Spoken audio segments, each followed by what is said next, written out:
Hello बंधुरा देखे निन आज के आमी कलार मोचार घंट बानिये निচ্ছি। এই যে মোচা একটা আমার নিজের গাছের মোচা, এটা দেখে নিন। মোচাগুলো ছেড়ে নিলাম, তারপর কেটে ধুয়ে নিলাম, তারপর ডুমো ডুমো করে আলুগুলো কেটে নিয়েছি। এটার মধ্যে এখন দেখুন আলুগুলো কেটে কড়াই গরম করে তেল দিয়ে আলুগুলোকে সামান্য ভেজে নেব, যাতে করে আলুগুলো খেতে একটু ভালো লাগে। দেখে নিন নুন হলুদ দিয়ে দিয়েছিলাম, এখন একটু ঢাকনা দিয়ে দেব।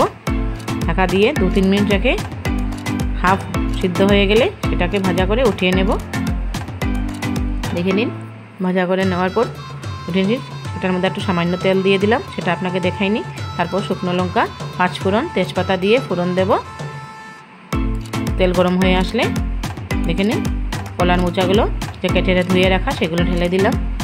নাড়িয়ে চাড়িয়ে সেটার মধ্যে দিয়ে দেব সামান্য হলুদের গুঁড়ো।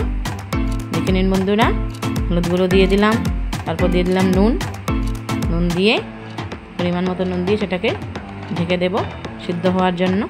তারপর 2-3 মিনিট পর ঢাকা তুলে আবার একবার নাড়িয়ে চাড়িয়ে দিয়ে দেব। নাড়িয়ে চাড়িয়ে দেওয়ার পর সেটার মধ্যে দিয়ে দেবো জিরে গুঁড়ো, সামান্য লঙ্কা গুঁড়ো, তারপর চেরা কাঁচা লঙ্কা দিয়ে আবার সেটাকে ঢেকে দেব। ঢেকে দেওয়ার পর ভালো করে ভাজা ভাজা করে নেওয়ার পর দেখে নিন ভেজে রেখা আলুগুলো দিয়ে দিচ্ছি। সেই আলুগুলো দিয়ে আবার একবার ঢাকনা দিয়ে দেব। ঢাকনা দিয়ে একটু ভালো করে আলুগুলো সিদ্ধ হতে দেব, যাতে করে কলার মোচার সাথে মিলে যায়। তারপর নাড়িয়ে চাড়িয়ে ঢাকনা উঠে নাড়িয়ে চাড়িয়ে দেখুন হয়ে গেছে। তারপর আমরা দেখে নিন বন্ধুরা, তারপর সামান্য চিনি দিয়ে দেব। চিনি দেওয়ার পর গরম মশলা দিয়ে দেবো। আমি সানরাইজের গরম মশলা ব্যবহার করছি, আপনারা আপনাদের স্বাদ অনুসারে দেবেন। তারপর ঘি দিয়ে দেব। ঘি দিয়ে নাড়িয়ে চাড়িয়ে হয়ে যাবে আমাদের কলার মোচার নিরামিষ ঘন্ট। আপনারা ঘরে বানিয়ে নেবেন। তারপর দেখে নিন আমি আগে থেকে ভেজে রাখা আমার ঘরে ছিল বাদাম দিয়ে দিলাম, চীনা বাদাম স্বাদের জন্য। বাস হয়ে গেল আমার কলার মোচা। তারপর নামিয়ে নেব।